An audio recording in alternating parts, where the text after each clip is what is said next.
ശ്വേതജി, നമുക്ക് ഇന്ന് ഒരു ഗസ്റ്റ് വന്നിട്ടുണ്ട്. അപ്പൊ നമ്മളിപ്പോ കണ്ടു ഒരു ചേച്ചിയും അനീതിയും തമ്മിലുള്ള ഒരു റിലേഷൻഷിപ്പാണ് നമ്മളിവിടെ കണ്ടത്. പക്ഷെ അതിന്റെ ഏറ്റവും ബ്യൂട്ടിഫുൾ ആയിട്ടുള്ള ഒരുപാട് മുഹൂർത്തങ്ങളിലൂടെ കടന്നുപോയ ഒരു വ്യക്തി, സന്തോഷവും അതിലേറെ ഒരു പെയിനും ആ വ്യക്തിയുടെ ജീവിതത്തിൽ ഉണ്ടായിട്ടുണ്ടാവും. ആ ഒരു യാത്ര എത്തി നിൽക്കുന്നത് തായി എന്നൊരു ബുക്കിലാണ്. അതായത് 32 വർഷം ചേച്ചിയെ അന്വേഷിച്ച് നടന്ന ഒരു അനിയത്തി, ആ ഒരു അനിയത്തി കുട്ടിയുടെ കഥയാണ് ആ ബുക്കിൽ എഴുതിയിരിക്കുന്നത്. ആ അന്വേഷണത്തിന്റെ യാത്രയിൽ ഉണ്ടായ ഓരോ അനുഭവങ്ങളും ആ വ്യക്തി ഇന്ന് കുറച്ചെങ്കിലും നമ്മുടെ അടുത്ത് വന്ന് ഷെയർ ചെയ്യാൻ ഇവിടെ തയ്യാറാണ്. നമുക്ക് അമൃത ടിവിയിലെ പ്രേക്ഷകർക്ക് ഫെമിലിയർ ആയിട്ടുള്ള ഒരാളാണ്, എഴുത്തുകാരിയാണ്, ഇപ്പോൾ ജേർണലിസ്റ്റ് ആണ്. ഒരുപാട് വിശേഷണങ്ങൾ കൊടുക്കുന്ന അല്ലെങ്കിൽ കൊടുക്കാൻ പറ്റുന്ന ഒരു വ്യക്തിത്വമാണ്. ഒരുപാട് സ്നേഹത്തോടെ ഈ വേദിയിലേക്ക് സ്വാഗതം ചെയ്യുന്നു Geetha Bakshi.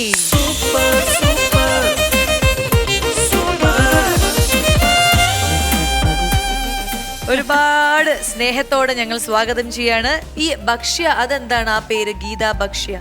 I think the story starts from there. Okay. Bakshi is a Maharashtrian surname actually. Oh. And എൻ്റെ പപ്പ നോർത്ത് ഇന്ത്യൻ ആണ്, മഹാരാഷ്ട്രീയൻ ആണ്. They are from Aurangabad. And my അമ്മ ഇവിടെ പനച്ചിക്കാട്, കോട്ടയത്ത് പനച്ചിക്കാട്ടുകാരിയാണ്. അമ്മ അവിടെ എത്തുന്നു, പപ്പ അങ്ങനെയാണ് കല്യാണം കഥ തുടങ്ങുന്നത്.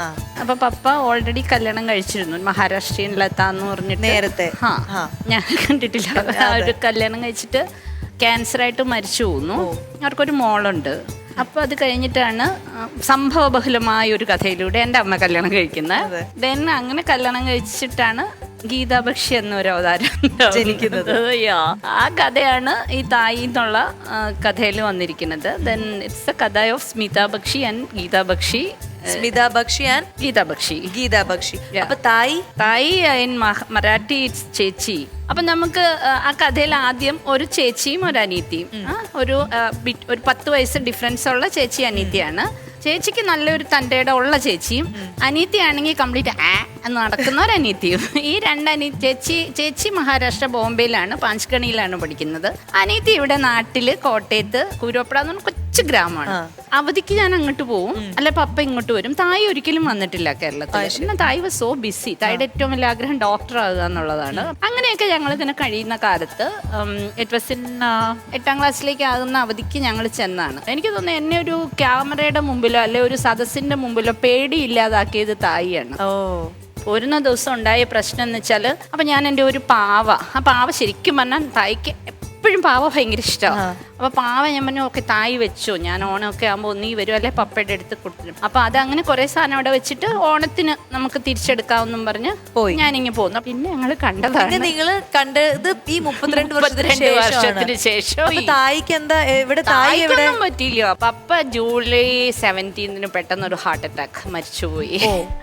അപ്പൊ ആണെങ്കിൽ പപ്പയുടെ വീട്ടുകാരും ഞങ്ങളുടെ വീട്ടുകാരും, അതായത് basically they don't like മദ്രാസീസ്.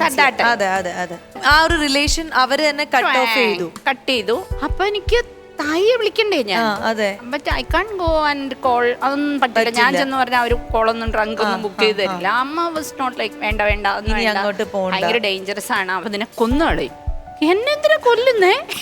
Anyway അമ്മ പറയുന്ന അന്നും ഇന്നും എനിക്ക് വേദവാക്യം ആയതുകൊണ്ട് ഞാൻ കത്തെഴുത്ത് തുടങ്ങി. അഡ്രസ്സൊക്കെ കാണാപ്പാടമാണ്. അതൊക്കെ അറിയായിരുന്നു. ഒരു കത്തിനും ഒരു മറുപടിയും വന്നില്ല, കത്തും തിരിച്ചു വന്നില്ല, ഒന്നും വന്നില്ല. പിന്നെ ഞാൻ അതൊക്കെ അങ്ങ് നിർത്തി. കല്യാണം കഴിഞ്ഞു ഞാൻ ഹസ്ബൻഡിന്റെ അടുത്ത് മാത്രം പറഞ്ഞു എനിക്കിങ്ങനെ എനിക്ക് തോന്നുന്നു എന്റെ പപ്പ മരിച്ചിട്ട് ഞാൻ ആദ്യം കരയുന്നത് എന്റെ ഭർത്താവിന്റെ അടുത്താണ്. കഥയിലെ ഹീറോ എവിടെയാണ് എൻട്രി വരുന്നത്. അപ്പൊ നമ്മുടെ കഥയിലെ ഹീറോ വന്നിരിക്കുകയാണ്, അഡ്വക്കേറ്റ് രവീന്ദ്ര ബാബു. അപ്പോഴാണ് നമ്മുടെ ഇത് ഓം ശാന്തി ഓശാനെ പോലെ ഓർക്കൂട്ട് വന്നത്. ഓർക്കൂട്ടിൽ വന്ന് തപ്പി ഒരു സ്മിതയില്ല. അപ്പൊ ഇടയ്ക്കൊരു കാർഡ് വരുന്നുണ്ട്, സ്മിത പുരോഹിത് എന്ന് പറഞ്ഞിട്ട്. അതിന് തിരിച്ചയക്കാൻ അഡ്രസ് ഇല്ല, എന്നെ കൊതിപ്പിക്കാനെന്ന് പറഞ്ഞോലെ. സ്മിത പുരോഹിത് എന്ന് പറഞ്ഞാൽ that she is married. Satish Purohit, Bela Purohit and Vikram Purohit. ചുമ്മാ റാൻഡം തപ്പുക ഗൂഗിള്, അവിടെ ഇവിടെ ചുമ്മാ സെർച്ച് ഇടുക. പെട്ടെന്ന് ഡോക്ടർ ബേല പുരോഹിത്. ഓഹോ, അതെവിടെയെന്ന് വെച്ചാല് ക്യാൻസർ ഇൻസ്റ്റിറ്റ്യൂട്ടില് ബേല പുരോഹിത്തിന് 11 മണിക്കൊരു ഇന്റർവ്യൂവിന് അവര് സമയം കൊടുത്തിരിക്കുന്നതിന്റെ ചാർട്ടാണ്. സോ എനിക്കറിയില്ല ഡോക്ടർ ബേല അവിടെ ജോയിൻ ചെയ്തോന്നൊന്നും അറിയില്ല. ഇൻസ്റ്റിറ്റ്യൂട്ടിന്റെ നമ്പർ എടുക്കുന്നു, തപ്പുന്നു. ഞാൻ പെട്ടെന്ന് ഫോൺ ചെയ്യുന്നു, ഓഫീസിൽ ഇരിക്കുക. വിളിച്ചിട്ട് ഞാൻ പറഞ്ഞു ഡോക്ടർ ബേല, യെസ്. ഞാൻ പറഞ്ഞു this is Geeta Bakshi from Kerala. എന്തായിരിക്കും റിയാക്ഷൻ? Wild guess. എന്തായിരിക്കും ശ്വേതാജി റിയാക്ഷൻ? Wrong number. മൗഷി, ഐ നോ യു. वाव, मावशी तुम्ही कुठे काय करतो? तुम्ही कुठे म्हणजे जाते नाही. അതെന്താ? എവിടെയാണ് മോഷി? മോഷി എവിടെയാണ്? ചിറ്റ. അത് ചിറ്റ എവിടെയാണ്? ചിറ്റ നിങ്ങൾ എവിടെയാന്ന് അത്രയൊന്നും ചോദിച്ചില്ല. ചോദിച്ച ഇത്രയാണ് മോഷി, ഐ നോ യു. ഞാൻ ഇംഗ്ലീഷിലല്ലേ പറയുന്നത്, ഇംഗ്ലീഷ്. ബേള, എനിക്ക് തായിയുടെ നമ്പർ വേണം. അയ്യോ തായി, അമ്മ ഇവിടെ ഇല്ല, അമ്മ അവിടെ അന്ധേരിയില്ല. അപ്പൊ ഒരു നമ്പർ തന്നു. And again I was like, തായിയുടെ നമ്പർ. ഗുഡ് ഗീത, പക്ഷേ ശാന്ത് ഹോജ. അപ്പൊ ഞാൻ പതുക്കെ വിളിച്ച്, തായി ഫോൺ എടുത്തില്ല. അയ്യോ, ഞാൻ അമ്മ അടുത്തൊക്കെ ചെന്ന് പറഞ്ഞു, അമ്മ തായുടെ നമ്പർ കിട്ടി. അപ്പൊ നോ സ്മിത നല്ലതാ, പക്ഷെ നീ സൂക്ഷിക്കണം. അമ്മയ്ക്ക് എപ്പോഴും സൂക്ഷിക്കണം. രാവിലെ ഫോൺ എടുത്തു, വിളിക്കുന്നു, എടുത്തില്ല. എടുത്തു. യെസ്. എന്നിട്ട് ഗീതു കൂടെ കൂടെന്ന് വെച്ചാ എവിടെയാ? ആ ദേ എവിടെയാന്ന് 32 ആ ചോദ്യം ഇപ്പൊ വന്നു. It's like very normal. അങ്ങനെ പിന്നെ കുറെ നേരം സംസാരിച്ചു. അതായത് അവിടെ നിന്ന് ഒരു ഇമോഷണൽ സംഭവം ഒന്നും ഇല്ലാണ്ട് കൂളായിട്ട്. ഇവിടുന്ന് അതിനേക്കാളും. അപ്പോഴേ എനിക്ക് എന്തോ ഒരു മിസ്സിങ്. ഇങ്ങനെയല്ല ഈ നെഗറ്റീവ് അല്ല സസിക, ഈ കഥ ഇങ്ങനെയല്ല. അതുകൊണ്ട് ഞാൻ കുറച്ച് പ്രിക്കോഷൻ ഒക്കെ എടുത്തു.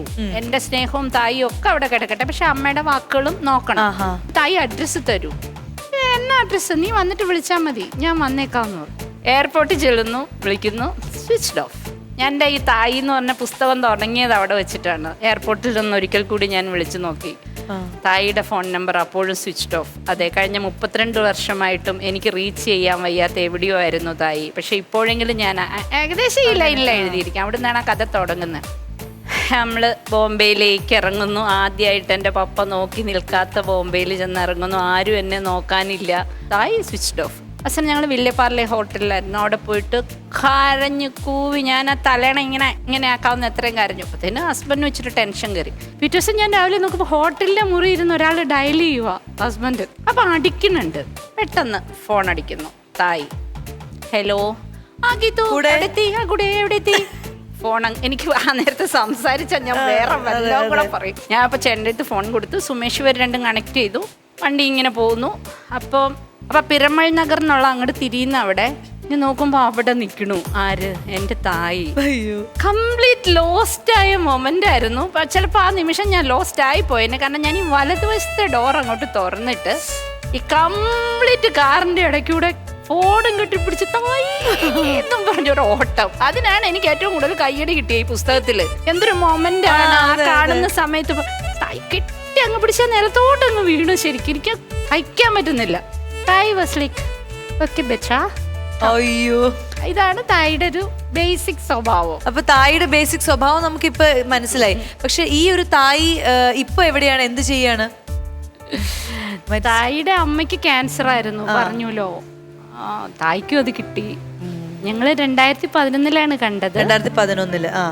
അത് കഴിഞ്ഞ് പിന്നെ 2016 തായ്ക്ക് പോയി. പക്ഷെ എന്തുകൊണ്ട് അവര് കണക്ട് ചെയ്തില്ല എന്നുള്ള ഒരു ചോദ്യത്തിന്റെ ഉത്തരം അവര് തന്നോ? അത് കുറച്ച് കോംപ്ലിക്കേറ്റഡ് ആണ് സ്റ്റോറി. അതിനേക്കാളും മുമ്പ് ആരാണ് എന്നെ കൊല്ലാനിരുന്നത്? എൻ്റെ അമ്മയാലും വെറുതെ എന്നെ ഇങ്ങനെ കൊല്ലും.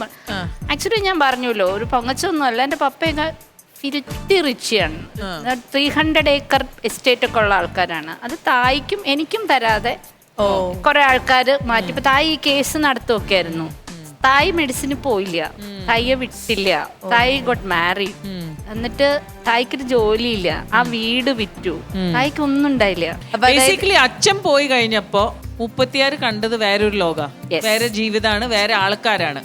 വേറെ ഒന്നും പറയാനില്ല. അത്രയും ഡിവൈൻ ആയിട്ടുള്ള ഒരു റിലേഷൻഷിപ്പിനെ കുറിച്ച് സംസാരിച്ചു. നമുക്ക് എല്ലാവർക്കും ഒരുപാട് സന്തോഷമായി. Thank you so much. Thank you.